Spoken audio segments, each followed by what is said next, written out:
వి gold trusted gold buyers మీరు తాకట్టు పెట్టిన బంగారాన్ని విడిపించి ఈ రోజు ఉన్న మార్కెట్ ధరకు కొనబడును. నమస్తే, welcome to I dream inside politics with కవిత.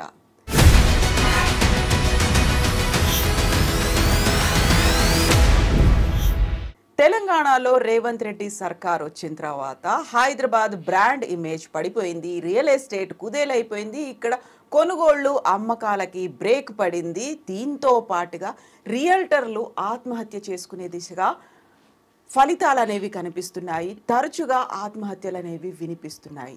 ఇవి బీఆర్ఎస్ చేస్తున్నటువంటి విమర్శలు. అయితే నిజంగానే హైదరాబాద్ బ్రాండ్ ఇమేజ్ పడిపోయిందా? హైదరాబాద్లో రియల్ ఎస్టేట్ పరిస్థితి ఎలా ఉంది? ఈ సమయంలో కొనుక్కుంటే మంచిదా, అమ్ముకుంటే మంచిదా, లేకపోతే కొంతకాలం వేచి చూడాల్సినటువంటి అవసరం ఉందా? ఓవరాల్గా రియల్ ఎస్టేట్ పరిస్థితి ఎలా ఉంది? మనతో పాటుగా ఉన్నారు ఫైనాన్షియల్ ప్రొఫెసర్ ఏకేవి అనిల్ గారు. అనిల్ గారు నమస్కారం అండి. సో ప్రతిసారి వచ్చేటువంటి ఒక మాట, 10 ఏళ్ల బీఆర్ఎస్ సర్కార్ కేసీఆర్ సీఎంగా ఉన్నప్పుడు ఫ్లరిష్ అయింది, హైదరాబాద్ బ్రాండ్ ఇమేజ్ పెరిగింది, హైదరాబాద్కి సంబంధించి రియల్ ఎస్టేట్ కావచ్చు, ఇక్కడికి వచ్చేటువంటి పరిశ్రమలు కావచ్చు, అవన్నీ కూడా విపరీతంగా గ్రోత్ కనిపించింది. రేవంత్ రెడ్డి వచ్చిన తర్వాత తీసుకున్నటువంటి నిర్ణయాల వల్ల అన్నీ వెనకడుగేస్తున్నాయి, ప్రోగ్రెస్ కాకుండా రిగ్రెసివ్ స్టేజ్లో కనిపిస్తున్నాయి అనేది మీ అబ్జర్వేషన్లో ప్రస్తుతం రియల్ ఎస్టేట్ పరిస్థితి ఎలా ఉంది? మనము హైదరాబాద్ పర్స్పెక్టివ్ కాదండి, మనము మొత్తం హోలిస్టిక్ జెనిసిస్ ఆఫ్ ఇండియా మాట్లాడదాం. Okay, Hyderabad is part of India, భారతదేశం గురించి మాట్లాడదాం. గత 4 త్రైమాసికాలుగా లాస్ట్ 4 క్వార్టర్స్ నుంచి middle class purchasing power parity, okay PPP అంటాం, పర్చేసింగ్ పవర్ ప్యారిటీ మిడిల్ క్లాస్లో కొద్దిగా తగ్గింది ఇండియా మొత్తంలో. రీసెంట్గా నెస్లే కూడా అన్నమాట. రీసెంట్లీ ఒక 1 నెల క్రితం నెస్లే తయారు చేసే కాన్ఫెక్షనరీస్ కంపెనీ ఏదైతుందో, కాన్ఫెక్షన్స్ తయారు చేసే నెస్లే కంపెనీ, వాళ్ళు కూడా ఒక మాట అన్నారు, ఇండియాలో మిడిల్ క్లాస్ పర్చేసింగ్ పవర్ తగ్గిపోయింది కొద్దిగా ఈ లాస్ట్ 3-4 క్వార్టర్స్ నుంచి అని వాళ్ళు కూడా ఒక స్టేట్మెంట్ ఇచ్చారు. ఓవరాల్గా మీరు ఏ రీసెర్చ్ అనాలిసిస్ తీసుకున్నా కూడా మిడిల్ క్లాస్ సెగ్మెంట్లో, అంటే ఈ మిడిల్ క్లాస్ అంటే మళ్ళీ కేటగిరైజేషన్ ఉంది, upper middle class, middle class, lower middle class, low class, ఇట్లా ఎకనామిక్ సెక్షన్స్ ఉంటాయి. ఈ ఎకనామిక్ సెక్షన్స్లో అదర్ దెన్ రిచ్ క్లాస్, డబ్బున్న వాళ్ళని వదిలేస్తే మిడిల్ క్లాస్, మధ్యతరగతి వాళ్ళు ఎవరుతున్నారో వాళ్ళ సంపద సృష్టి తగ్గింది. ఎప్పుడైతే సంపద సృష్టి తగ్గిందో ఖర్చు పెట్టడం కూడా తగ్గింది. అన్నిటికీ ఆచితూచి ఎక్కువ ముందడుగు వేయడానికి భయపడి రకరకాల కారణాలు ఉన్నాయి వాటికి. యాజ్ అ హోల్గా ప్రపంచవ్యాప్తంగా మిడిల్ క్లాస్ సెగ్మెంట్స్లో పర్చేసింగ్ ఎబిలిటీ తగ్గింది ప్రపంచవ్యాప్తంగా. అంటే వెస్టర్న్ కంట్రీస్లో మనకు 2 క్లాసులే ఉంటాయి, వర్కింగ్ క్లాస్ ఉంటుంది, రిచ్ క్లాస్ ఉంటుంది. ఈ వర్కింగ్ క్లాస్ మనం పూర్ క్లాస్ కూడా అనొచ్చు, లేదా రిచ్ క్లాస్ అంటాం. వర్కింగ్ క్లాస్ అంటే పూర్ క్లాసే అంటారు వాళ్ళు. మన దేశంలో వచ్చేప్పటికీ మనం ఎమర్జింగ్ ఎకానమీ కాబట్టి, గ్రోత్ ఎకానమీలో ఉన్నాం కాబట్టి ఎమర్జింగ్ మార్కెట్స్ అంటారు మనలాంటి దేశాలని, బ్రిక్స్ దేశాలని, అదే చైనా. ఈ బ్రిక్స్ నేషన్స్ మనలాంటి దేశాలు ఏవైతే ఉన్నాయో ఇందులో ఎబిలిటీ ఆఫ్ బయింగ్ అనేది కొద్దిగా తగ్గింది. ఇండియా పర్స్పెక్టివ్లో, భారతదేశం పర్స్పెక్టివ్లో రిచ్ క్లాస్ వాళ్ళు ఎవరుతున్నారో రిచ్ క్లాస్ స్పెండింగ్ పెరిగింది. Spending in rich class has exorbitantly abnormally grown. When it comes to middle class వీళ్ళది ఖచ్చితంగా తగ్గింది భారతదేశ వ్యాప్తంగా. Be it Bengaluru, any metro, be it Chennai, be it Hyderabad, be it Delhi, be it Mumbai, Calcutta, ఏవి తీసుకున్నా సరే ఇక్కడ మీకు మిడిల్ క్లాస్ స్పెండింగ్ అనేది తగ్గింది. మిడిల్ క్లాస్ స్పెండింగ్ ఎక్కువ ఎందులో ఉంటుంది మీకు? Basically fast moving consumer durable గూడ్స్లో ఉంటుంది. కన్జ్యూమర్ డ్యూరబుల్స్ అంటే ఫ్రిడ్జ్లు కొనుక్కోవడం, కలర్ టీవీలు కొనుక్కోవడం, పెద్ద స్క్రీన్లు కొనుక్కోవడం, డిజిటల్ ప్రాజెక్టులు కొనుక్కోవడము, స్మార్ట్ ఫోన్స్ కొనుక్కోవడం, ల్యాప్టాప్స్ కొనుక్కోవడం, ఇలాంటి ఐటమ్స్ కొంటారు. ఈ లాస్ట్ 4 క్వార్టర్స్ నుంచి డెఫినెట్గా మీకు తగ్గింది. రిచ్ క్లాస్కు ఈ ఇష్యూ లేదు. రీసెంట్గా మీరు హై అండ్ అమ్మకాలు చేసే కంపెనీస్ ఏవైతున్నాయి, ఎస్పెషల్ డిఎల్ఎఫ్ లాంటివి, ఒబెరాయ్ రియాలిటీ లాంటివి, ప్రెస్టేజ్ ఎస్టేట్స్ లాంటివి, ఇలాంటి కంపెనీస్ మీరు రిజల్ట్స్ చూస్తే DLF has almost sold incrementally 12-13% additional units in their Dahlia project Gurugram. DLF వాళ్ళ ఒక ప్రాజెక్ట్ ఉంది డాలియా అని చెప్పి గురుగాంలో, వాళ్ళు 15-16 వేల కోట్లు అంచనా వేస్తే వాళ్ళు 17,000 కోట్ల బుకింగ్ చేశారు ఇన్ స్పాన్ ఆఫ్ 3 months. అది హై అండ్ ప్రాజెక్ట్, 30 కోట్లు, 40 కోట్లు, 50 కోట్లు, 60 కోట్లు, 100 కోట్ల ప్రాజెక్ట్స్ అవన్నీ కూడా. అంటే ఈచ్ యూనిట్ కాస్ట్ ఆ రేంజ్లో ఉంటుంది. అందులో అమ్మకాలు పెరిగాయి. DLF only high end projects చేస్తారు కాబట్టి. బట్ వేరేయాజ్ మీకు చిన్న సంస్థలు ఏవైతే ఉన్నాయో అదే ఢిల్లీ, అదే గురుగాం, అదే నేషనల్ క్యాపిటల్ రీజియన్ చుట్టుపక్కల మిడిల్ క్లాస్ సెగ్మెంట్లో మిడిల్ క్లాస్ అపార్ట్మెంట్లు కానివ్వండి, మిడిల్ క్లాస్ ప్లాట్ పర్చేస్ కానీ తగ్గిపోయింది ఢిల్లీలో కూడా. మీకు ఇదే స్టాటిస్టిక్స్ బెంగళూరు కూడా వర్తిస్తుంది. బెంగళూరులో కూడా IT related employees lay off భయం అని రకరకాల భయాల ద్వారా వాళ్ళ పర్చేసింగ్ ఎబిలిటీ తగ్గిపోయింది, అక్కడ స్టాల్ అయ్యి ఉంది. Mumbai is ever green market, దేశ ఆర్థిక రాజధాని కాబట్టి మీకు అక్కడ యాక్టివిటీస్ జరుగుతున్నాయి. ప్రభుత్వానికి సంబంధించిన యాక్టివిటీస్ చాలా జరుగుతున్నాయి. స్టీల్ లింక్ రోడ్లు అవి కట్టేసి నవీ ముంబై, వాషి ఏరియాస్ని విచ్చలవిడిగా అక్కడ ఆక్యుపెన్సీ ఏర్పడుతుంది. బట్ స్టిల్ ముంబైలో తగ్గింది when it comes to middle class. So భారతదేశ వ్యాప్తంగా మిడిల్ క్లాస్ బయింగ్ అనేది ఒక కన్సల్టేషన్ స్టేజ్ అనుకుందాం. Let us not say that it is halt stage కాదు, కన్సల్టేషన్ స్టేజ్ ఉంది. హైదరాబాద్ పర్స్పెక్టివ్ వచ్చేప్పటికి ఏంటంటే తెలంగాణ రాష్ట్రం ఏర్పడిన తర్వాత కేసీఆర్ గారి ప్రభుత్వము అన్ని ఇంజన్స్ ఫైర్ చేశారు. దే ఫైర్డ్ ఆల్ ఇంజన్స్, అన్ని వాళ్ళకున్న అన్ని మిసైల్స్ ఓపెన్ చేశారు. ఒకవైపు మీకు ఫార్మాసిటీ అని, ఒకవైపు ఫ్లైఓవర్స్ అని, ఒకవైపు రోడ్ వెడల్పు అని, ఒకవైపు 24 hours వాటర్ అని చెప్పి ఫైనాన్షియల్ డిస్ట్రిక్ట్స్ అని, ఎట్ ది సేమ్ టైం మీకు ఒక మంచి వాతావరణం సృష్టించారు, ఒక ఎకాలజీ సృష్టించారు. అంతకుముందు ఉన్న గొడవలు, ఇష్యూస్ ఆంధ్ర తెలంగాణ పీస్ఫుల్ అయిపోయింది. శాంతి సౌభ్రాతృత్వం, ప్రజల మధ్యలో అన్నదమ్ముల స్వభావం ఇలాంటి ఏర్పడము, మనుషుల మధ్యలో ప్రేమల ఆప్యాయతలు మళ్ళీ పులకరించడం, ఈ సినిమాటిక్ కండిషన్లోకి వచ్చాం మనం. So everything was settle fine, dust got settle. వాళ్ళన్నీ సెటిల్ చేసేసుకొని అభివృద్ధి మీద ఫోకస్ చేశారు, డెవలప్మెంట్ యాక్టివిటీస్ మీద ఫోకస్ చేశారు. అన్ని ట్రిగ్గర్ పాయింట్స్, అన్ని బుల్లెట్స్ ఫైర్ చేశారు. అందులో భాగంగానే మీకు ఫార్మా అని చెప్పారు. మన కరోనా టైంలో, కరోనా విచ్చలవిడిగా ఉన్న టైంలో, మనకు లాక్డౌన్ టైంలో ఫార్మాసిటీలో 200 feet రోడ్ వేశారు వాళ్ళు. కేబుల్ బ్రిడ్జ్ మేఘాల మీద కట్టేశారు. ఇప్పుడు ఫైనాన్షియల్ డిస్ట్రిక్ట్ దగ్గర దాన్ని కనెక్ట్ చేసే కేబుల్ బ్రిడ్జ్ ఏదైతుందో దుర్గం చెరువు దగ్గర అది కట్టారు. ఒక బ్యూటిఫికేషన్ మీద ఫోకస్ పెట్టారు. ఎట్ ది సేమ్ టైం హైదరాబాద్లో ఒక మంచి సింగిల్ విండో ఎన్విరాన్మెంట్ క్రియేట్ చేయడము, టీ హబ్ లాంటివి తీసుకురావడము, టిమ్ కుక్ లాంటి వ్యక్తి హైదరాబాద్ రావడము, హైదరాబాద్ని పొగడము, బ్యూటిఫికేషన్ చేయడము, హార్టికల్చర్ మీద ఎక్కువ ఫోకస్ చేయడము, టీఎస్ఐ పాస్లు, ఇవన్నీ యాక్టివిటీస్ అనమాట. These all are activities. So ఒక నిరంతర ప్రక్రియలాగా ఈ 10 సంవత్సరాలు కంటిన్యూస్ యాక్టివిటీస్లో తెలంగాణ నిమగ్నం అయిపోయింది. పూర్తి స్థాయిలో ప్రతిరోజు మీకు ఏదో ఒక హడావిడి హల్చల్ ఉండేది. ఎవరో ఒకరు రావడం, విదేశీ ప్రతినిధి రావడం హైదరాబాద్కు, లేదా మీకు ఏదో ఒక ఎగ్జిబిషన్ జరగడము, ఏదో ఒక పేపర్లో న్యూస్ రావడము, ఒక మంచి వాతావరణం, ఒక బ్యూటిఫుల్ ఎన్విరాన్మెంట్ క్రియేట్ అయ్యి దాని ద్వారా ఒక పాజిటివ్ సెంటిమెంట్ ఏర్పడింది. ఈ పాజిటివ్ సెంటిమెంట్ని దృష్టిలో పెట్టుకొని మీకు రియాల్టర్స్ ఎవరైతే ఉన్నారో వాళ్ళు, మనం ఇక్కడ నుంచి మొదలు పెడదాం. వాళ్ళు ఏం చేశారు, ఇన్వెంటరీ మేనేజ్మెంట్ అర్థం చేసుకోలేకపోయారు. They could not able to understand the inventory management. వాళ్ళు స్టాటిస్టిక్స్ని రీడ్ చేయలేదు, అంటే ట్రెండ్ లైన్స్ని రీడ్ చేయలేదు. మనకు హైదరాబాద్ జనాభా ఎంత ఉంది, 1 కోటి మంది ఉన్నారు హైదరాబాద్ అర్బన్ జనాభా. హైదరాబాద్ సబర్బన్ జనాభా ఇంకో 50 లక్షల మంది ఉన్నారు, 1.5 కోటి మంది ఉన్నారు. వీళ్ళకు ఎంత రిక్వైర్మెంట్ ఉంది, ఎంత స్క్వేర్ ఫీట్ రిక్వైర్మెంట్ ఉంది, కమర్షియల్లో కానివ్వండి, రెసిడెన్షియల్లో కానివ్వండి, ఎంత స్క్వేర్ ఫీట్ రిక్వైర్మెంట్ ఉంది in terms of apartments, in terms of commercial space.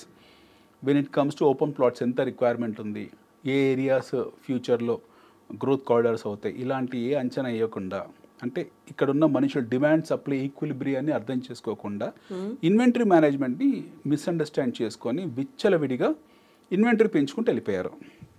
మనకు 1.5 కోటి మంది ఉన్నారు, ఒక 30% ఇన్వెంటరీ ఎప్పుడు రిక్వైర్మెంట్ ఉంటుంది, ఒక 30% రిక్వైర్మెంట్ ఇన్వెంటరీ రిక్వైర్మెంట్ ఉంటుంది. అంటే మనకు 1 కోటి ఎస్ఎఫ్టీ రిక్వైర్మెంట్ ఉంటే వీళ్ళు ఏం చేస్తారు, 2 కోట్ల ఎస్ఎఫ్టీ పెంచేశారు, రెడీ చేసి పెట్టారు. ఈ బిల్డర్లు ఎవరబ్బా అని అంటే బేసికలీ ఏంటంటే వీళ్ళందరూ కూడా వీళ్ళకు సరిగ్గా అవగాహన ఉండి స్టాటిస్టిక్స్ మీద అవగాహన లేని వాళ్ళు, రియల్ ఎస్టేట్ మాత్రమే తెలుసు బట్ ట్రెండ్ లైన్స్ తెలియని వాళ్ళు. పెద్ద కంపెనీస్ ఉన్నాయనుకోండి, ఇప్పుడు మీకు లోదా లాంటివి, అపర్ణ లాంటివి, మై హోమ్ లాంటివి, ఇలాంటి గ్రూప్స్ ఉన్నాయనుకోండి, వాళ్ళ ఇన్వెంటరీని తట్టుకునే శక్తి వాళ్ళకు ఉంటుంది. సపోజ్ ఇన్వెంటరీ మిగిలిపోయింది, బయ్యర్స్ రాలేదు ఆ సమయానికి, వాళ్ళ దగ్గర క్యాష్ ఫ్లో ప్రాబ్లం ఉండదు. They have the surplus cash flow. వాళ్ళు కాంటింజెన్సీని దృష్టిలో పెట్టుకొని ఆ రిజర్వ్స్ ఎప్పుడు మెయింటైన్ చేస్తారు, ఆ బ్యాలెన్స్ ఉంటుంది. ఆ రిజర్వ్ క్యాపెక్స్ ఎప్పుడు వాళ్ళ దగ్గర ఉంటుంది. వాళ్ళ క్యాపిటల్ ఎక్స్పెండిచర్ మీద ఒక రిజర్వ్ రేషియో పెడతారు వాళ్ళు.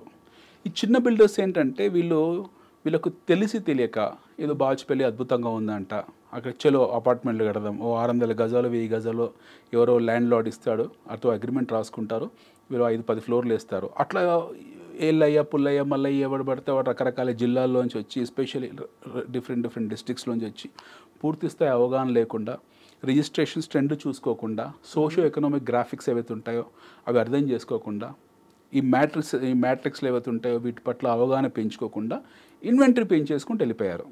మీరు ఎస్పెషల్లీ చూడండి పటంచెరువు ఏరియా, ఇంద్రేశము, అవేవో రకరకాల ఏరియాస్ ఉన్నాయి. ఎస్పెషల్లీ గో టువర్డ్స్ బాచ్పల్లి, తర్వాత ఇటు షాద్ నగర్, ఇటు Shankarpalli, you look at all this places deep interiors. ఇక్కడ వీళ్ళు తెలియక విచ్చలవిడిగా కన్స్ట్రక్షన్ యాక్టివిటీస్ చేశారు.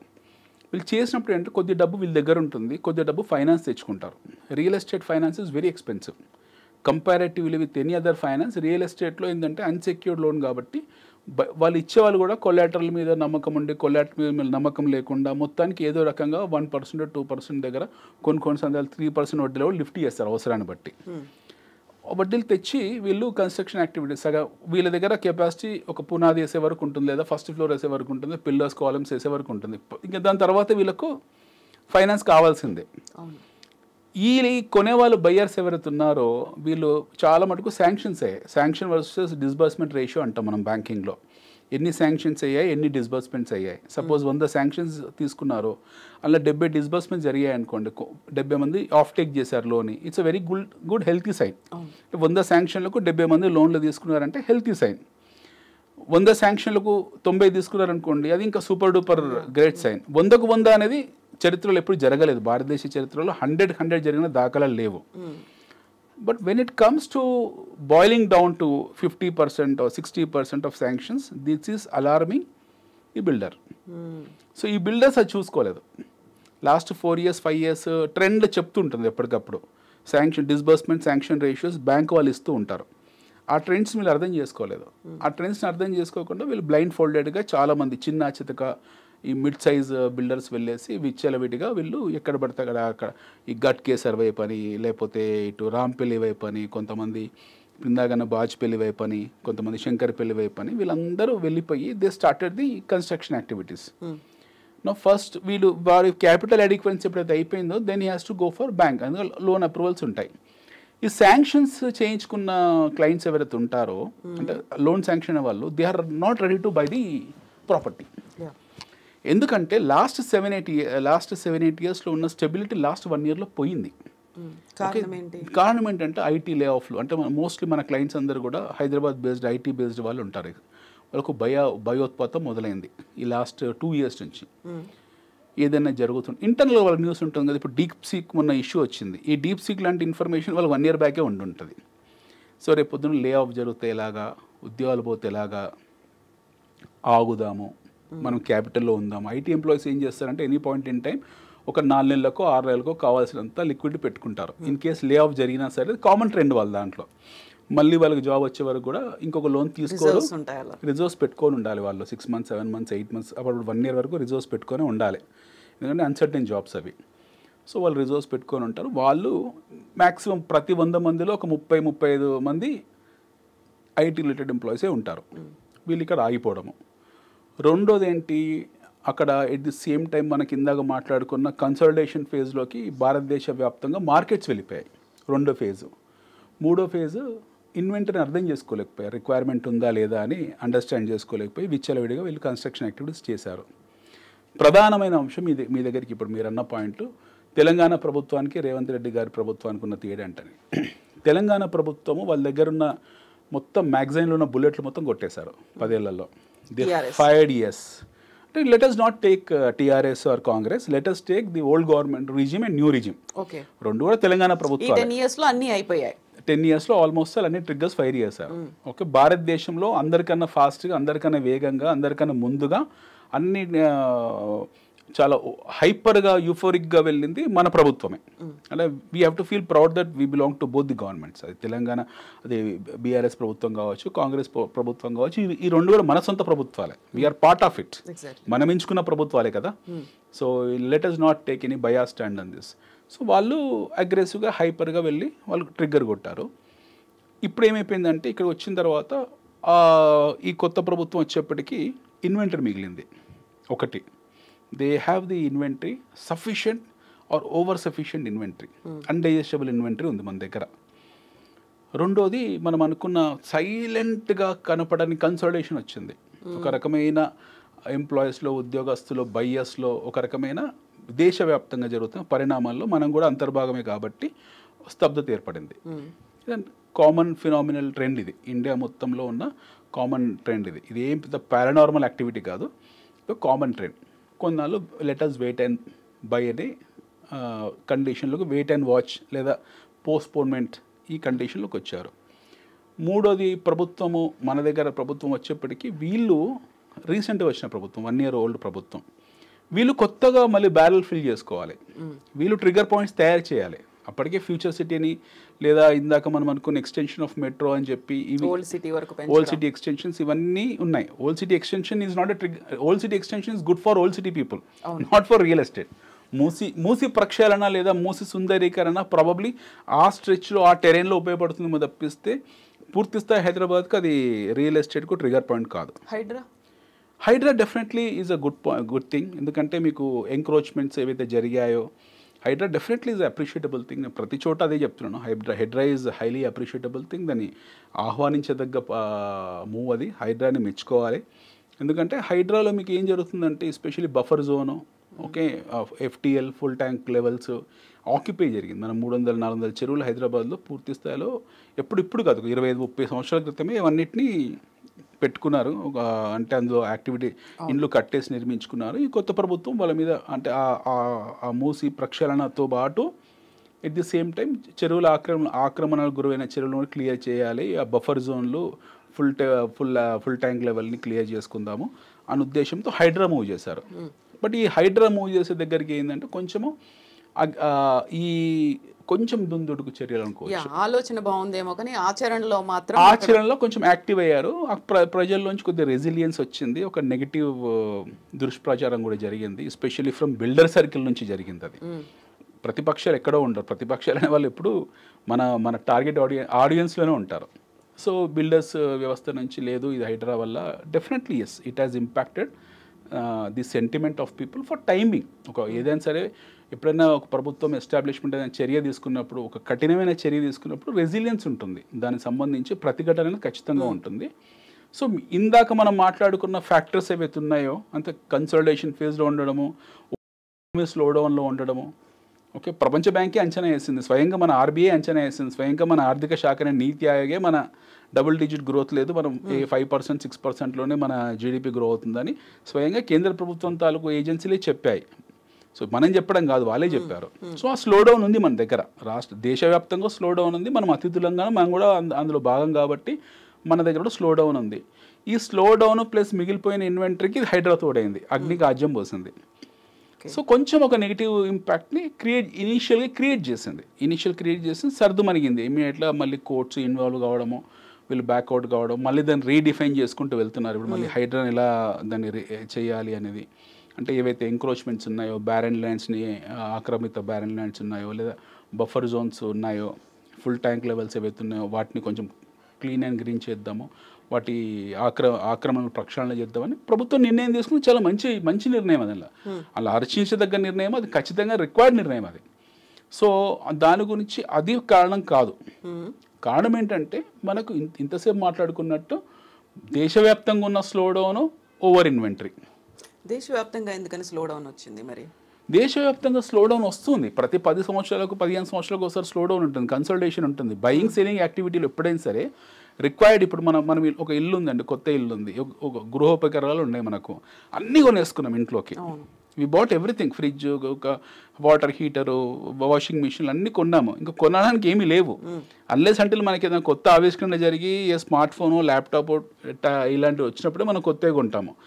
సో ఇప్పుడు అందరి ఇళ్లలో అందరి దగ్గర అన్ని వస్తువులు ఉన్నాయి, యాపిల్ ప్రోతో సహా అన్నీ ఉన్నాయి.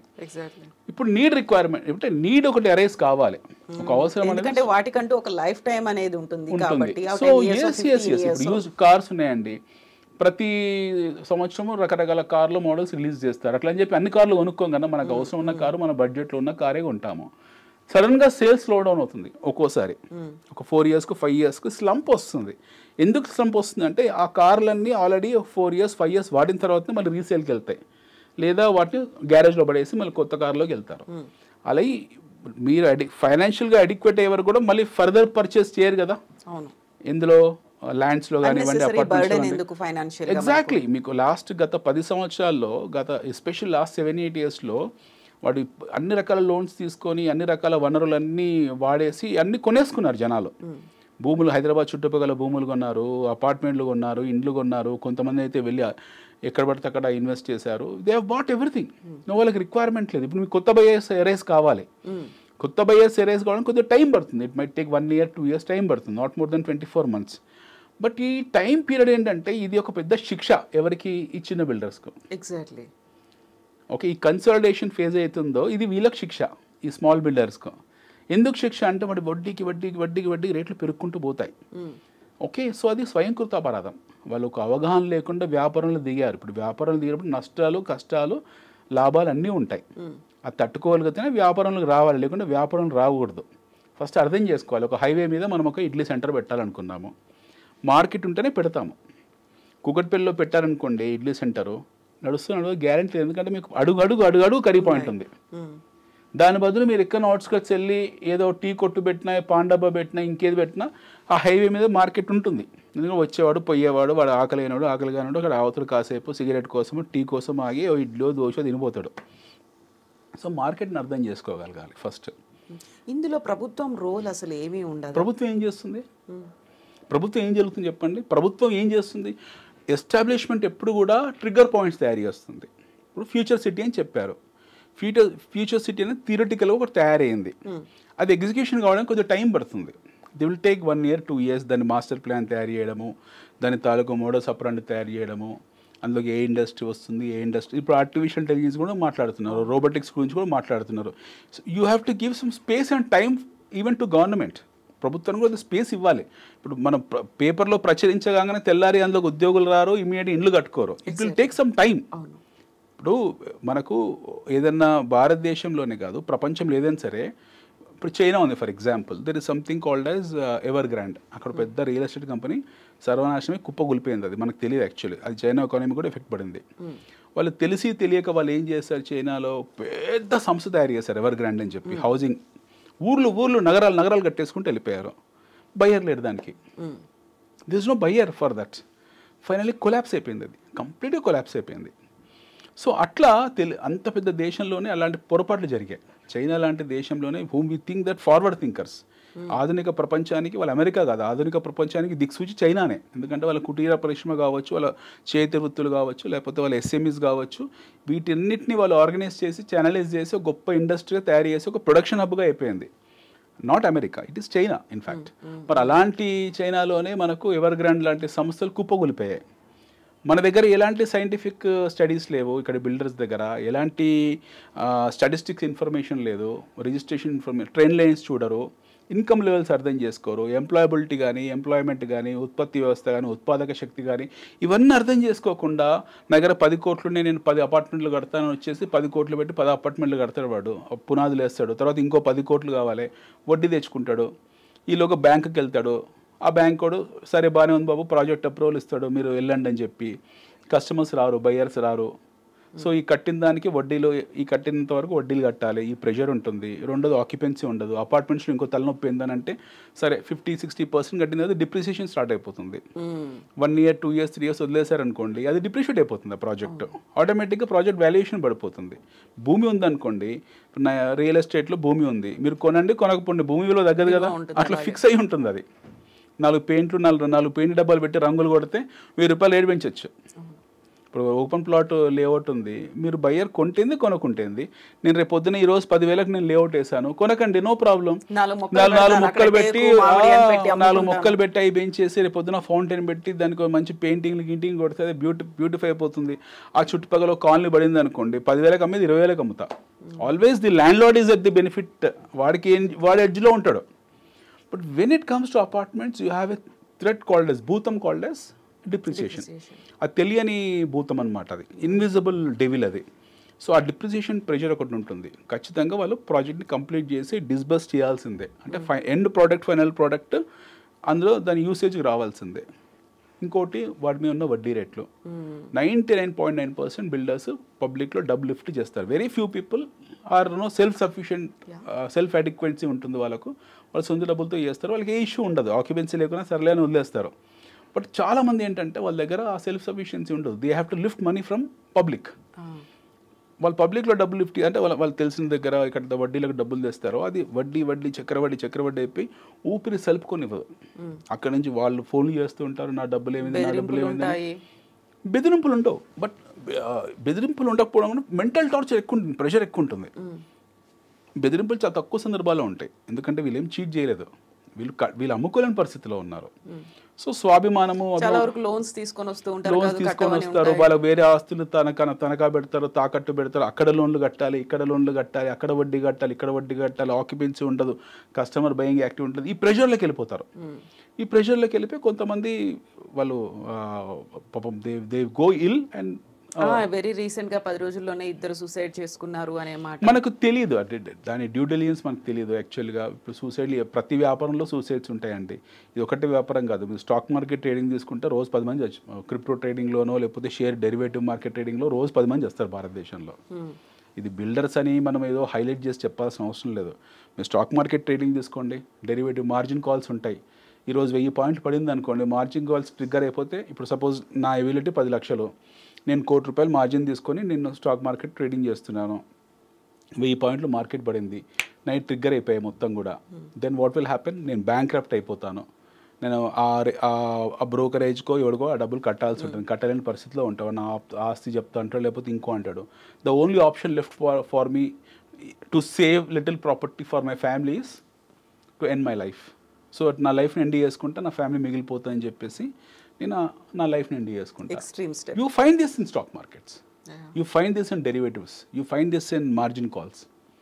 సో ఇవి బయటికి రావు. స్టాక్ మార్కెట్లో ప్రతిరోజు ఆత్మహత్యలు జరుగుతుంటాయి, హత్యలను కూడా. యాక్చువల్లీ ఇవన్నీ డెరివేటివ్ మార్కెట్స్లో జరిగే అన్నీ కూడా యాక్చువల్గా చెప్పాలంటే ఈ ఆర్గనైజ్డ్ క్యాసినోలు అన్నీ కూడా హత్యలే, ఎస్టాబ్లిష్మెంట్ హత్యలే, కానీ ఆత్మహత్యలను మనం అనుకుంటాం. సిమిలర్లీ స్టాటిస్టికల్ డేటా లేకుండా, కరెక్ట్ అవగాహన లేకుండా, ఇన్ఫర్మేషన్ లేకుండా, దుందుడుకు చర్యలతో తొందరపడి అదేంటో అర్థం చేసుకోకుండా వీళ్ళు అపార్ట్మెంట్లు బిల్డింగ్లు కట్టి అందులో ఇరుక్కుపోయి అటు వడ్డీలు కట్టుకోలేక, ఇటు కుటుంబంతో సంతోషంగా ఉండలేక, అటు వాడి ఫోన్స్ ఎత్తలేక, ఇక్కడ వీళ్ళకు జవాబు చెప్పలేక they will end their life. ఇప్పుడు రియల్ ఎస్టేట్లో ఉన్నటువంటి మేజర్ ప్లేయర్లని పక్కన పెడితే, ఎందుకంటే వాళ్ళకి సఫిషియంట్గా అమౌంట్ అనేది ఉంటుంది, ఎలా బ్యాలెన్స్ చేసుకోవాలో తెలుసు. ఇప్పుడు వస్తున్నటువంటి ఈ యంగ్ జనరేషన్, లేకపోతే స్టాండ్ అలోన్ అపార్ట్మెంట్స్ పెడుతున్నారు, లేకుంటే ఉన్న డబ్బుల్ని ఇలా ఇన్వెస్ట్ చేయాలనుకుంటున్నారు, వాళ్ళకంటూ ఆ కాలంలో ఎంకరేజ్మెంట్ ఉంటుంది, భవిష్యత్తు అనేది ఒక హోప్తో వచ్చారు. వాళ్ళు ఇప్పుడు చేతులు ఎత్తేసిన పరిస్థితి, చేతిలో డబ్బు లేదు, ఏం చేయాలో అర్థం కాదు. Every decade is not a golden decade. Okay, ప్రతిరోజు బంగారు బాతుగుడ్డు ఇవ్వదు. సో మనం దాన్ని అంచనా వేయాలి. వ్యాపారంలో ఉన్నాం మనం. Anybody who has coming in to business he has to forget government for a minute. ప్రభుత్వాలకు దీనికి సంబంధం లేదు. మీరు ప్రభుత్వాలతో మీకు ఎందుకు సంబంధం? మీరు చేస్తుంది వ్యాపారం. మీరు ఇడ్లీ కొట్టు పెట్టినా, లేకపోతే టీ కొట్టు పెట్టినా, రియల్ ఎస్టేట్ బిల్డింగ్లు కట్టినా, లేకపోతే సినిమా థియేటర్లు కట్టినా, టెక్స్టైల్ కంపెనీ పెట్టినా, ఇంకేది చేస్తుంది వ్యాపారమే కదా. ఇప్పుడు నష్టం వచ్చినప్పుడు ఒకరిని బ్లేమ్ చేస్తున్నారు, లాభం వచ్చినప్పుడు మెచ్చుకోవట్లే కదా. You are not praising when you made money, rather you are blaming. ఇప్పుడు కారణాలు వెతుక్కోవద్దు. This is not the game of finding reasons. ఇది ఇక్కడ రీజన్స్ వెతుక్కునే వ్యాపారాలు కావు ఇవి. మన వస్తువు మనము కరెక్ట్గా తయారు చేసామా లేదా, కరెక్ట్గా ఉత్పత్తి చేసామా లేదా, మన వస్తువు ఎండ్ యూజర్ ఉన్నాడా లేడా, ఈ రెండే. మీరు ఎండ్ యూజర్ ఎవరో తెలియదు. First thing, you don't know who is your customer. Me customer me product consumable అవుతుందా కాదా అని అంచనా లేకుండా, కస్టమర్ కరెక్ట్ తెలియకుండా, అవగాహన లేకుండా వ్యాపారంలో కోట్లు పెట్టి నష్టపోయిన తర్వాత ఇంకొక అన్నం భావ్యం కాదు. అయితే ఇక్కడ ప్రభుత్వం మారిన తర్వాత ఇప్పుడు మళ్ళీ మోదీ 3.0 వచ్చినాక కూడా భవిష్యత్తులో అలాగే కనిపిస్తున్నాయి. వచ్చినటువంటి ఇక్కడ ఒక గ్యాప్ అనేది ఉంది అనుకున్నప్పుడు, తెలంగాణ రాష్ట్రానికి సంబంధించి చూస్తే 10 ఏళ్ల పాటు బాగుంది, ఫస్ట్ ఇయర్లో రాగానే ఇలాంటిది అవుతోంది, బ్రాండ్ ఇమేజ్ పడిపోయింది. అండ్ రియల్ ఎస్టేట్కి సంబంధించి అక్కడ అమ్మకాలు కొనుగోళ్లు ఉన్నాయంటే డబ్బు బాగా చేతుల్లో ఆడుతుందని, అది అలా ఒక లూప్ లైన్ లాగా ఒక సర్కిల్ అవుతూ ఉంటుంది, సర్క్యులేట్ అవుతూ ఉంటుంది. తెలంగాణ బ్రాండ్ ఇమేజ్ ఏంటి నాకు అర్థం కాదు. Telangana brand, Hyderabad brand image వీళ్ళు తయారు చేయదు. Telangana Hyderabad brand image 400 years నుంచి ఉంది. వీళ్ళ కొత్తగా తయారైంది ఏం కాదు. 200 సంవత్సరాల క్రితమే హైదరాబాద్లో యూనివర్సిటీస్ ఉన్నాయి, 100 సంవత్సరాల క్రితమే డబుల్ డెక్కర్ బస్సులు ఉన్నాయి. హైదరాబాద్లో ఫస్ట్ డక్కన్ రేడియో ఉంది. భారతదేశంలో మొదటి డక్కన్ రేడియో ప్రైవేట్ రేడియో హైదరాబాద్లో ఉంది. మొదటి రైల్వే ఒక్కటి కాదు 11 రైల్వే స్టేషన్లు హైదరాబాద్లో హైదరాబాద్ సిటీలో ఉన్నాయి. ఒక టైంలో బేగంపేట, నాంపల్లి, కాచిగూడ, సికింద్రాబాద్ ఇట్లాంటి there 11 major railway stations in Hyderabad. There was fantastic tank bund మనకు హైదరాబాద్లో ఉండేది. ట్యాంక్ బండ్ అంటే మనం అనుకుంటాం ఏదో సరదా బోటింగ్ అది కాదు కదా. We had something called as power station there. Mint compound ఉండేది, సొంత కరెన్సీ ఉండేది ఆ రోజు, నాణాల ముద్రణ ఉండేది. Still we have that mint compound. Secretariat building పక్కనే ఉంటుంది. నవబత్పాడ్ దగ్గర ఆ కింద నుంచి ఓల్డ్ ఎమ్మెల్యే కూడా వెళ్తే మనకి ఎదురుగా you find that public gardens and all 200 feet roads. Hyderabad ఈ రోజు కొత్తగా లేదు కదా, హైదరాబాద్ ఎప్పటి నుంచి ఉంది, ఒక జమానా నుంచి ఉంది హైదరాబాద్. కాకపోతే ఈ మధ్య కాలంలో కనిపించినటువంటి అభివృద్ధి, హై రైజ్ హైదరాబాద్ హైదరాబాద్ అని కాదండి, నగరం అభివృద్ధి అనేది అదొక నిరంతర ప్రక్రియ. అది ఒకప్పుడు 10 లక్షల జనాభా ఉండరు, తర్వాత 30 లక్షలు అయ్యారు, తర్వాత 50 అయ్యారు, కోటి అయ్యారు, రేపు 2 అవుతారు, ఎల్లుండి 3 కోట్లు అవుతారు. జనాభాని ఏం నియంత్రణ లేదు కదా భారతదేశంలో. మనకు స్వాతంత్రం వచ్చినప్పుడు ఉన్న జనాభాకి ఈ రోజు ఉన్న జనాభాకు ఏమైనా ఉందా, వేరియేషన్ ఉందా? సి వి లాస్ట్ 80 years మన దేశంలో దాదాపు 450 మంది పుట్టి చనిపోయారట. Let us not take the remind people. Overall census తీసుకుంటే దగ్గర 450-500 కోట్ల మంది పుట్టి చనిపోయారు మన దేశంలో. ఇప్పుడున్న జనరేషన్ మనకు 150 కోట్లు ఉన్నది. మనకేం జనాభా నియంత్రణ లేదు. ఇక్కడ వేరే ఇతర దేశాల్లో ఉన్నాయి, ఇష్టం అంటే పడతాడు అనుకుంటే పోవచ్చు.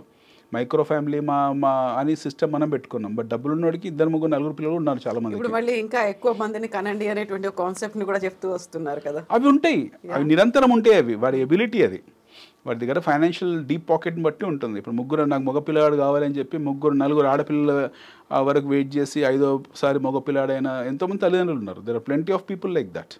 సో ఈ సిస్టమ్ని మనం దృష్టిలో పెట్టుకోవద్దు. What we have to understand is as a builder మీరు ఒక వ్యాపారవేత్త, ఫస్ట్ గుర్తుపెట్టుకోవాల్సింది మీకు ప్రభుత్వాలతో సంబంధం లేదు. It is none of your business to look into governments. Governments will only facilitate the approval part, they only facilitate the development part. అంతవరకు పరిమితం. ప్రభుత్వాలు ఎలా పనిచేస్తే వాళ్ళ తీరుతెనలు మనకు సంబంధం లేని విషయం. మనం వ్యాపారంలో ఉన్నాం. ప్రతిదానికి ఒక స్టాటిస్టికల్ టూల్ ఉంటుంది, ట్రెండ్ లైన్స్ ఉంటాయి. ఇప్పుడు రేవంత్ రెడ్డి గారు ప్రభుత్వం వచ్చిందని చెప్పి హైదరాబాద్కు వలసలు ఆగలే కదా, అవి అట్లనే కంటిన్యూ అవుతాయి కదా. ఇండస్ట్రీ వచ్చేది ఆగదు కదా. లేదా కేసీఆర్ ప్రభుత్వం అని చెప్పి ఎవరు వెనక్కి వెళ్ళలేదు, తెలంగాణ వచ్చిందని చెప్పి ఎవరు వెనక్కి వెళ్ళలేదు కదా. ఆ టైంలోనే జనాలు ఎక్కువ వచ్చారు కదా, రేషన్ కార్డ్స్ ఇష్యూ అవుతున్నాయి కదా. ఇది ఒక నాన్ స్టాప్ యాక్టివిటీ. ఇది ప్రభుత్వాలు ఏంటంటే అడ్మినిస్ట్రేషన్ గవర్నెన్స్ వరకే. What they will does they will facilitate certain things. కొత్త ఇండస్ట్రీ తీసుకురావడము. ఇప్పుడు పాత ప్రభుత్వంలో మనకు ఫార్మసిటీ లాంటివి, ఫైనాన్షియల్ డిస్ట్రిక్ట్ లాంటివి, టీ హబ్ లాంటివి, మంచి infrastructure, roads, 24 hours current, pure drinking water, ప్రతి గ్రామానికి ఒక మంచి beautiful water tank, education system, ఇవన్నీ చేశారు. కొత్త ప్రభుత్వం వచ్చిన తర్వాత దానికి యాడ్ ఆన్ చేసుకుంటూ వెళ్తున్నారు. ఉన్నదాన్ని డిస్టర్బ్ చేయకుండా ఉన్నది అలాగే ఆన్ చేసి మళ్ళీ they started working on some new additionals. Value addition చేసుకుంటే ఫ్యూచర్ సిటీ అన్నారు, ఏఏ సిటీ అన్నారు. ప్రాబబ్లీ కమ్యూనికేషన్ డిఫరెన్స్ ఉండొచ్చు. ఇప్పుడు కమ్యూనికేషన్లో వీళ్ళకు కమ్యూనికేట్ చేసే విధానంలో డిఫరెంట్ ఉండవు, కొంచెం తేడా ఉండొచ్చు. లేదా కమ్యూనికేషన్ మెథడ్ లేదా కమ్యూనికేషన్ మోడ్ డిఫరెంట్గా ఉండొచ్చు. బట్ ఎగ్జాక్ట్లీ అంతే కదా. ఇప్పుడు మీకు ఎక్కడ ఏం వర్క్స్ ఏం ఆగలేదు, ఆల్ ఆర్ గోయింగ్ ఆన్ స్ట్రక్చర్డ్లీ. ప్రతిదీ కూడా పనులు జరుగుతున్నాయి కదా. నేను ఇప్పుడు లేఅవుట్ వేయాలనుకుంటున్నాను, ఏం అప్రూవల్ ఆపలే కదా. నా లేఅవుట్ వేయాలంటే లేఅవుట్ అప్రూవల్ ఇస్తారు. నా ల్యాండ్ ప్రాపర్గా ఉందంటే సిస్టమ్ అలాగే ఉంది. నా దగ్గర రేషన్ కార్డు లేదు, వెళ్తే నాకు రేషన్ కార్డు ఇస్తుంది ప్రభుత్వము.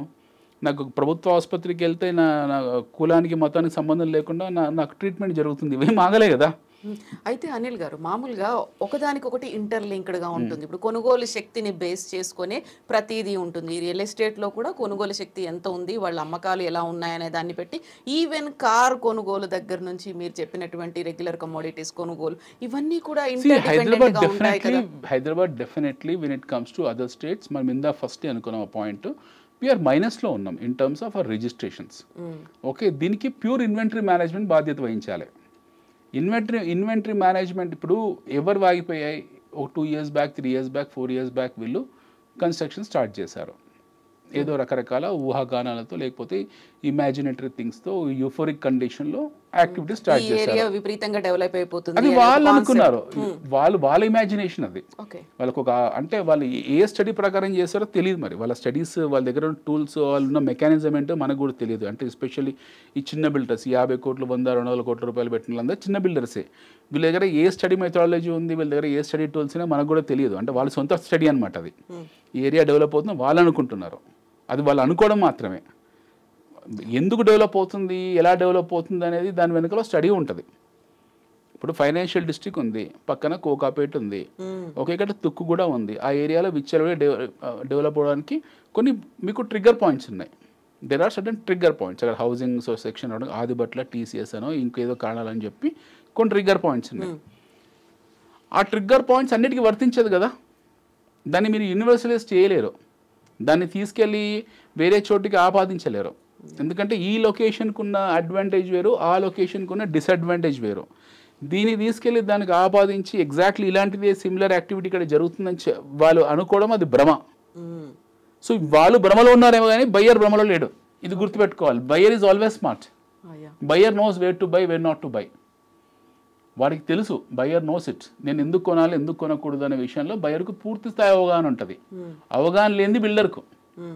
సో మీరు ఎక్కడో ఒక యాక్టివిటీస్ జరుగుతున్న ఏరియాని దృష్టిలో పెట్టుకొని వెస్ట్ హైదరాబాద్లో జరుగుతున్న యాక్టివిటీస్ని, ఐటీ కారిడార్ జరుగుతున్న యాక్టివిటీస్ని తీసుకెళ్ళి ఎక్కడో ఇంకొక ప్రాంతానికి ఆపాదించి ఇక్కడ కూడా ఇట్లే జరుగుతుందని చెప్పి మీరు అనుకోవడం అనేది మీ భ్రమ.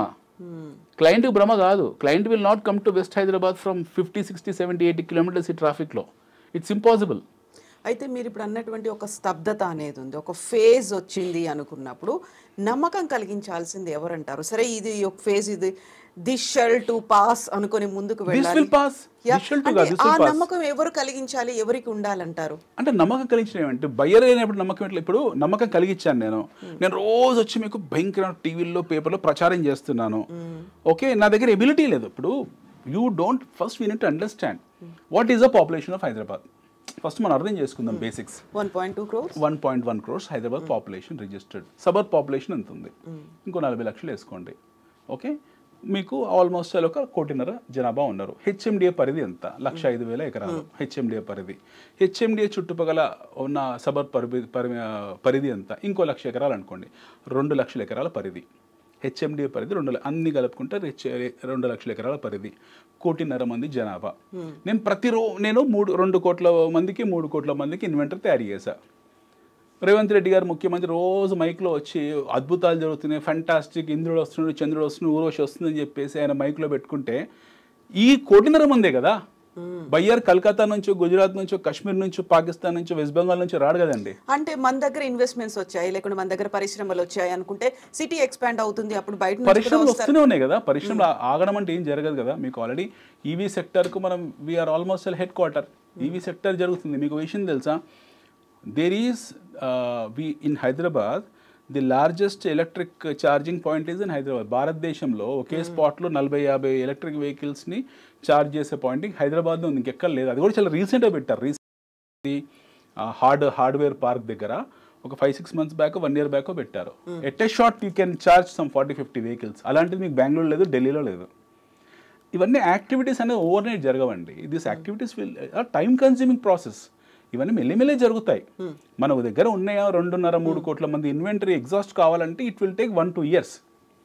ఓకే, ఇప్పుడు వీళ్ళందరూ కలిసి ఒక్కరిని కాదు, లెట్స్ అండర్స్టాండ్, అందరు పాత ప్రభుత్వం కొత్త ప్రభుత్వం అందరం మూకుమ్మడిగా ఒకటే వేదిక మీద మైకులు పట్టుకొని మాట్లాడేది మూవ్ కాదు. ఎందుకంటే మీరు అంత ఇన్వెంటరీ మీద కూర్చున్నారు. ప్రభుత్వం ఏం చెప్పలేదు, మీరు వచ్చి బిల్డర్లు అపార్ట్మెంట్లు కట్టండి, లేకపోతే మీరు బిల్డింగ్లు కట్టండి, ఏం చెప్పలేదు. ఎవరు nobody will say that. They will say only one thing, these are the activities which are happening, this is what we are doing. ఇది సోషల్ వెల్ఫేర్ స్కీమ్, ఇది ఇండస్ట్రియల్ స్కీమ్, ఇది ఐటీ స్కీమ్, ఇది హాస్పిటాలిటీ స్కీమ్ అనే schemes ప్రకటించి అది execution చేసుకుంటూ వెళ్తూ ఉంటారు. ఇవన్నీ మనకు సొసైటీ ఒక గవర్నమెంట్ ఎస్టాబ్లిష్మెంట్లో ట్రిగ్గర్ పాయింట్స్ ఇవి. అప్పుడు మీకు ఏమవుతుంది, వీటిని బేస్ చేసుకుని ఇండస్ట్రీ వస్తుంది. వీటిని బేస్ చేసుకుని ఇండస్ట్రీ వచ్చినప్పుడు ఎంప్లాయ్మెంట్ ఏర్పడుతుంది. ఎంప్లాయ్మెంట్ ఏర్పడినప్పుడు మీకు డిమాండ్ పెరుగుతుంది. డిమాండ్ పెరిగినప్పుడు డిమాండ్ తగ్గట్టు సప్లై మీరు తయారు చేయాలి. డిమాండ్ సప్లై ఈక్విలిబ్రియం ఇది. డిమాండ్ తగ్గట్టు మనం సప్లై ఇవ్వాలి. డిమాండ్కు ఓవర్ సప్లై చేసామనుకోండి, అది అన్డైజెస్టబుల్.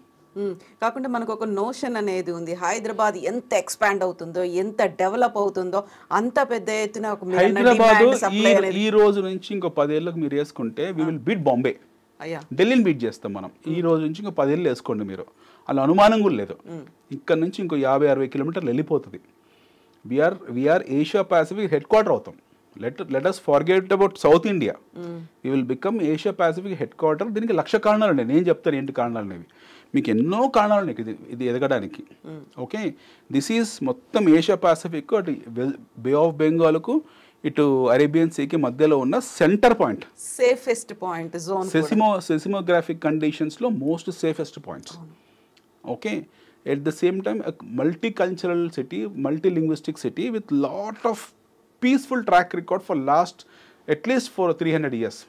ఓకే, గత 300 సంవత్సరాలు ఎక్కడో చెదురుమగురు సంఘటనలు జరుగుండొచ్చు తప్పిస్తే మీకు హైదరాబాద్లో ఎప్పుడు ఏ ఇష్యూస్ జరగలేదు. ఎప్పుడెప్పుడో జరిగిన మత ఘర్షణలు అని చెప్పారు, దాని వెనక ఇంకే కారణాలు మనకు తెలియదు తప్పిస్తే అలాంటివి ఏమీ లేవు. అండ్ మిగతా రాష్ట్రాలని కడుపులో పెట్టుకొని, గుండెలో పెట్టుకొని దాచుకునే ఒక గొప్ప స్వభావము తెలంగాణ ప్రజలకు ఉంది. మన దగ్గర మీరు మొన్న ఇక్కడ బెంగళూరులో నార్త్ ఈస్ట్ ఇండియన్స్ ఎవరైతే ఉంటారో ఈశాన్య భారతీయులు పాపం తరిమేశారు. వాళ్ళు రైలు ఎక్కి స్పెషల్ రైలు పెట్టి పంపించారు బెంగళూరు నుండి, కన్నడిగాళ్ళందరూ కలిసి. అది మనం చేయలేదే ఇక్కడ హైదరాబాద్లో, ఎప్పుడు జరగలేదు. హైదరాబాద్ చరిత్రలో ఇతర రాష్ట్ర ప్రజలను కానివ్వండి, వాళ్ళ ఆస్తులను ధ్వంసం చేయనీయం కానివ్వండి, లేకపోతే మనకు తెలంగాణ ఉద్యమం ప్రత్యేక రాష్ట్రం కావాలని కోరుకున్నాము. ఆ ఉద్యమంలో కూడా మనవలు మనం చచ్చాం తప్పిస్తే మనం ఇంకొకరిని ఇబ్బంది పెట్టలేదు. We have not made anybody to suffer. మాటలు యుద్ధం జరుగుంటుంది అంతే తప్పిస్తే భౌతిక దాడులు జరగడము, లేకపోతే ఇంకేమో జరగడం ఇలాంటి జరగలేదు. మనమే మన పిల్లలే ఇక్కడ వాళ్ళు ప్రాణత్యాగాలు చేశారు కావాలని చెప్పి. అది గుర్తించారు, భారతదేశం గుర్తించింది, రాష్ట్రం ఏర్పరిచిన తర్వాత ఏమని జరిగా. అప్పుడు కూడా మన మధ్యలో జరిగిన ఇష్యూసే, వైషమ్యాలు కావన్నీ కూడా ఉద్యమాలు అవి. సో దాని తర్వాత మళ్ళీ మనం నార్మల్ అయిపోయాము. We have move forward, we have taken it forward, we have gone forward. So మీకు హైదరాబాద్లో ఎప్పుడు అంటే ఇందాక మనదానికి ఎందుకు ఏషియా పాసిఫిక్ సెంటర్ అవుతుందని అంటే 2 సముద్ర తీరాలని కలిపే సెంటర్ పాయింట్ మనం. ఉత్తర దక్షిణ భారతదేశాలను కలిపే సెంటర్ పాయింట్. ఒకవైపు we're connecting north India, south India as centre point. It is not Bhopal anymore. అందరూ అనుకుంటారు భోపాల్, నాగ్పూర్ అనుకుంటారు, అవన్నీ notions. It is Hyderabad always. ఎందుకంటే హైదరాబాద్ హ్యూమన్ క్యాపిటల్ ఏదైతే ఉందో that is the robust in the country. We're already well establish city. కావాల్సిన disposable land హైదరాబాద్కు ఉంది. ప్రభుత్వ భూములు కానివ్వండి, ప్రైవేట్ భూములు కానివ్వండి, కావాల్సిన డిస్పోజబుల్ ల్యాండ్ మనకు హైదరాబాద్కు ఉంది. ఎంత తక్కువ వేసుకున్నా ఒక 3-4 లక్షల ఎకరాలు మనకు హైదరాబాద్ చుట్టుపక్కల ఈ రోజు కూడా అవైలబుల్గా ఉంది. కొత్త ఇండస్ట్రీని ఎప్పుడు స్వాగత పలికే నగరం, రాష్ట్రం, ప్రభుత్వం. గత ప్రభుత్వం కానీ కొత్త ప్రభుత్వం కానీ విధానాలు వేరు కావచ్చు కానీ ప్రవర్తన మటుకు ఒకటే in terms of calling for investments. We're asking people to come and invest with us. రెండోది మ్యాన్ పవర్, మూడోది అఫోర్డబిలిటీ. హైదరాబాద్లో మీరు ₹1 అనుకోండి, ₹5 ఉన్నా చాలు. ఈ ఇస్కాన్ వాళ్ళు పెట్టి ₹5 ఫుడ్ అవుతుందో అదేనా అన్నపూర్ణ, అది కూడా తిని బతకొచ్చు. ఓకే, మీరు అర్ధరాత్రి పూట మెహదీపట్నం చౌరస్తా మీద రోడ్డు పక్కన పండుకున్నా మేము ఎవరిని డిస్టర్బ్ చేయరు. Such a beautiful peaceful city. మీరు ఎవరైనా ప్రేమగా మాట్లాడితే గుండెలు పెట్టుకొని చూసుకుంటాడు. ఎప్పుడైనా హైదరాబాద్ ఇది చెదురుమదురు సంఘటనలు ఉంటాయి ప్రతి నగరంలో అన్ని ఫింగర్స్ ఒకేలా ఉండవు కాబట్టి మన దగ్గర కోతినా కొడుకులు 2-3 అక్కడిక్కడ ఉంటారు. But otherwise you don't have any issues in terms of safety. ఇప్పుడు ఉన్నటువంటి అనిశ్చితి లేకపోతే ఒక ఏమవుతుందో నిజంగానే దీనికి ఒక హోప్ అనేది పెట్టుకోవచ్చా? ఇది ముందు కదులుతుందా అంటే వాళ్ళకి ఏం చెప్తారు మీరు? ఇప్పుడు ఎవరో ఒకరిద్దరు ఇన్సెక్యూర్ ఫీల్ అయ్యేది, ఎక్కువ ప్రెషర్లోకి వెళ్ళి వాళ్ళ మరణాల వెనక కారణాలు తెలియదు. దానికి మొత్తం రియల్ ఎస్టేట్ని బ్లేమ్ చేయాల్సిన అవసరం లేదు. రియల్ ఎస్టేట్ మనం అనుకున్నట్టు కొద్దిగా స్లో డౌన్ ఉంది. There is a slow down because of inventory management. దానికి ప్రభుత్వానికి ఏం సంబంధం లేదు. ఇన్వెంటరీ మేనేజ్మెంట్ ఓవర్ ఇన్వెంటరీలో కూర్చొని ప్రభుత్వం వచ్చి సంవత్సరం అయింది కదా, ప్రభుత్వం వచ్చి 1 year అయింది. బట్ ఇన్వెంటరీ ఎప్పటి నుంచో ఉన్న ఇన్వెంటరీ కదా, పైలప్ అయింది, స్టాక్ పైలప్ ఉంది. స్టాక్ పైలప్ అయిపోయి మన దగ్గర స్టాక్ ఎక్కువ పెట్టుకుని స్టాక్ని రిజర్వ్ చేసి పెట్టుకొని కొత్త మేనేజర్ రాగానే ఈ మేనేజర్ వల్ల కారణం అంటే ఎలా? యాజ్ ఎ ఫైనాన్షియల్ ప్రొఫెషనల్గా మీరు ఒక హోప్, ఒక పాజిటివిటీ పెంచాలి అంటే, ఈ స్తబ్దత పోతుంది, ఈ అనిశ్చితి పోతుంది అంటే ఎంతకాలం వెయిట్ చేయాల్సిన అవసరం ఉందంటారు? వెయిట్ ఏం లేదండి. ఇప్పుడు మనము యాక్చువల్గా ఇక్కడ మనం అన్ని థీరమ్స్ రాసి పెట్టుకున్నాము. ఈ స్తబ్దత అనేది లేకపోతే అనిశ్చితి అనేది అన్ని థీరీస్. ఇక్కడ ఏం జరుగుతుంది బేసికల్లీ మన దగ్గర ఇన్వెంటరీ ఉంది, ఇన్వెంటరీ ఎగ్జాస్ట్ కావాలి. There is something called S S స్తబ్దత కన్సల్టేషన్ మిడిల్ క్లాస్లో ఉంది. ఇదే హైదరాబాద్లో 15 కోట్లు 20 కోట్లు విల్లాలు ఉండడానికి జనాలు ఎగబడుతున్నారు. ప్రజెంట్ హైదరాబాద్లో డిమాండ్ దేనికి ఉంది అనుకున్నారు? హై ఎండ్ దానికి డిమాండ్ ఉంది. మీరు హై ఎండ్ ప్రాజెక్ట్ ఓపెన్ చేయండి, ఏదైనా హై ఎండ్ ఒక విల్లా కడుతున్నామని చెప్పి మీరు ఏ మోకిలా కోకాపేట లేకపోతే తుక్కుగూడలో మీరు ఒక ప్రాజెక్ట్ ఓపెన్ చేయండి, జనాల అప్రూవల్స్ కూడా చూడరు. వాటికి అప్రూవల్స్ ఉన్నాయో లేవో కూడా చూడరు. 20 కోట్లు 30 కోట్లు తీసుకొచ్చి పడేస్తారు ఇమీడియట్గా. హై ఎండ్ సెగ్మెంట్లో people are not high end segment is growing, buying capacity ఉంది. హై ఎండ్ సెగ్మెంట్ గ్రో అవుతుంది. మిడిల్ క్లాస్ సెగ్మెంట్లో కన్సల్టేషన్ ఉంది. అంటే వర్కింగ్ క్లాస్లో కన్సల్టేషన్ ఉంది. వర్కింగ్ క్లాస్లో ఎస్ స్తబ్దత అనేది ఉంది, కన్సల్టేషన్ ఉంది. కాకపోతే ఇదే మెజారిటీ అయ్యేసరికి మెజారిటీ నెంబర్ ఇందులోనే కనిపించేసరికి నేచురల్లీ ఆబ్వియస్లీ మెజారిటీ నెంబర్ ఇదే ఉంటుంది. ఇప్పుడు 15 కోట్లు 20 కోట్లు పెట్టి ఒక విల్లా కట్టే బదులు ఇప్పుడు 15 కోట్లకు విల్లా బదులు ఇంకో 15 కోట్లు వేసి 30 కోట్లకు అపార్ట్మెంట్లు వేసుకోవచ్చు కదా, 30 అపార్ట్మెంట్లు. ఆ మ్యాథమెటిక్స్లో వెళ్తారు వీళ్ళు. ఎగ్జాక్ట్లీ ఇదే నేను చెప్పింది స్టాటిస్టిక్స్ అని. This is what is called statistics. ఈ స్టాటిస్టికల్ స్టడీ లేకుండా బయింగ్ ఈ బయింగ్ సెల్లింగ్ తాలూకు ఏదైతే యాక్టివిటీ ఉంటుందో దాని డిమాండ్ సప్లై ఈక్విలిబ్రియంని అర్థం చేసుకోకుండా, దాన్ని పూర్తిగా రీసెర్చ్ చేయకుండా దిగిపోయి రేపు పొద్దున బయ్యర్ రానప్పుడు వీళ్ళు ప్రభుత్వాలని మార్కెట్స్ని బ్లేమ్ చేయడం సబబు కాదు. నేను కనీసం ఒక 100 మంది బిల్డర్స్తో మాట్లాడే విషయం, అరే నువ్వు ఏ బేస్ మీద వచ్చి అక్కడ కట్టావు, లేదు సార్ అందరు కడుతున్నారు కదా డిమాండ్ ఉంది కదా, నువ్వేం స్టడీ చేసావా? వాడు ఏమి స్టడీ చేయడు, జీరో నాలెడ్జ్. ఎలా చేస్తారు వ్యాపారం? ఇప్పుడు ఒక చిన్న కర్రీ పాయింట్ పెట్టుకుంటాడన్నా స్టడీ చేస్తాడు, పలానా చోట కర్రీ పాయింట్ పెట్టొచ్చా పెట్టకూడదా, డిమాండ్ ఉందా లేదా. ఒక కూరగాయల షాప్ పెట్టి ఒక లేడీ కూడా పాపం వృద్ధురాలు కూడా అర్థం చేసుకుంటుంది, ఈ వీక్లీ మార్కెట్లో ఏ కార్నర్లో కూర్చుంటే నా ఆకుకూరలు నా నిమ్మకాయలు అమ్ముడుపోతాయి అని చెప్పి ఆవిడైనా కనీసం అండర్స్టాండ్ చేసుకుంటుంది.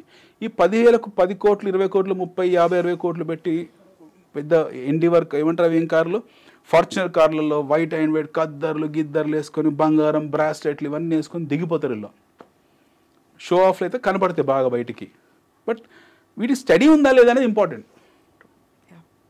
ఇదంతా పబ్లిక్ మనీతో అనుభవం. ఏ అంచనాలతో వచ్చారు మీరు మీ కరెక్ట్ అంచనా వేయకుండా ప్రభుత్వాన్ని బ్లేమ్ చేయడం దేనికి? Why are you blaming any government for that matter? రేపు పొద్దున లెట్స్ అండర్స్టాండ్ ప్రభుత్వం ట్రిగ్గర్ పాయింట్లు వదిలింది అంటే అనుకుందాం, రేపు పొద్దున ఇండస్ట్రీ వచ్చింది మన దగ్గర, ఒక కొత్త రకమైన ఇండస్ట్రీ వచ్చింది.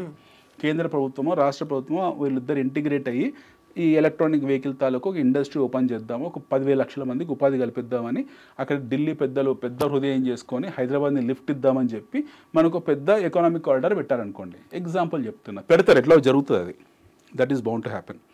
ఒక ఎలక్ట్రానిక్ వెహికల్ అది ఆల్రెడీ స్టార్ట్ అయింది, ఎలక్ట్రానిక్ వెహికల్ కారిడార్ ఆల్రెడీ మనకు స్టార్ట్ అయింది. అలా చేద్దాము, ఒక 20 లక్షల మందికో 30 లక్షల మందికో ఉపాధి ఓవర్ నైట్ కల్పించేద్దాము, యుద్ధ ప్రాతిపాదిక మీద ఒక పెద్ద సాటిలైట్ టౌన్షిప్ లాంటిది ఏర్పడదాము, ఒక కొత్త నగరాన్ని సృష్టిద్దాము, ఒక కొత్త గురుగావ్ని సృష్టిద్దాము రాత్రి అని చెప్పేసి 1,00,000 కోట్లు డంప్ చేసి ఈ హైదరాబాద్లో ఏదో ఏరియాలో ఒక 10,000 ఎకరాల్లో ఒక SEZ పెట్టేసి 20 లక్షల మందికి ఉపాధి కల్పించారనుకోండి. ఆ చుట్టుపక్కల ఏరియా మొత్తం మీకు 20-30 కిలోమీటర్స్ రేడియస్ మొత్తం కూడా ఓవర్ నైట్ బాంబే కొలబా లెవెల్లో లిఫ్ట్ అవుతుంది. అప్పుడు కోకోబెడ్ మర్చిపోతారు, గచ్చిబౌలి మర్చిపోతారు, అన్నీ మర్చిపోతారు.